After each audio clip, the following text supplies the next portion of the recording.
ga ƙarshen zance, komai ya lalace har na rasa mai zance.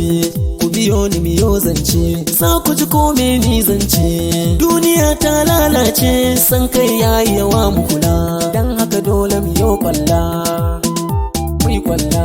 Al'umma ku ji zance na, zan fara ba zagi ba, ban zagin kowa ko ka taɓan ban ramawa. Ni dai na san rayuwa na gun Allah, sarki jalla shi zai bani kwacewa. In ya bani na san ba mai kwacewa, in ya baka ni ma san ban kushewa.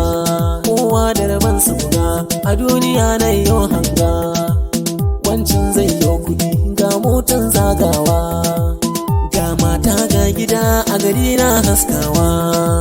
Shi kuma wancan bacin yau balle gobe, ba mai bashi kullum sai yayi kwalawa. To kaga ashe Allah shi yayi tsarawa, shi yayyo mai kudi har ma yayi hutawa. Ga fannin baiwa shi ma da bayani na, kowa da kalanta sakar kai kushewa. Wani daddo ne shi ko wancan malam ne, wancan injiniya ne mai gyaran mota, shi ko wancan dan fim ne darakta. To ni mai waka ne kun ji kalan baiwartawa, haka Allah ya sanya ba ni ne na tsara ba. In kun lura wannan ikon Allah ne, ku yi dubawa wanga batu da na furtawa.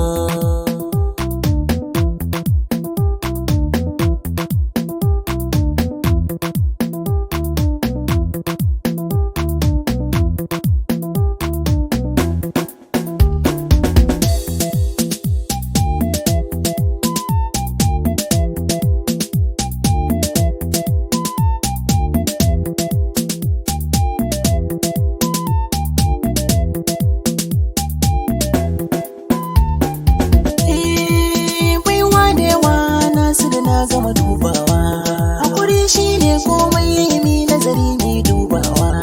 Ai kai da ganin zane na zabo ba a gogewa, lamarin kenan Allah shi ke canzawa, shi ke canzawa.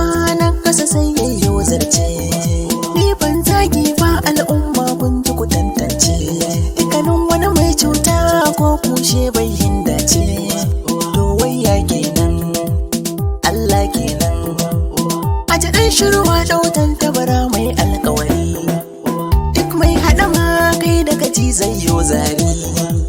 Na rike Allah Mustapha Danko na yau katari, ba alfahari al'umma kun yo katari.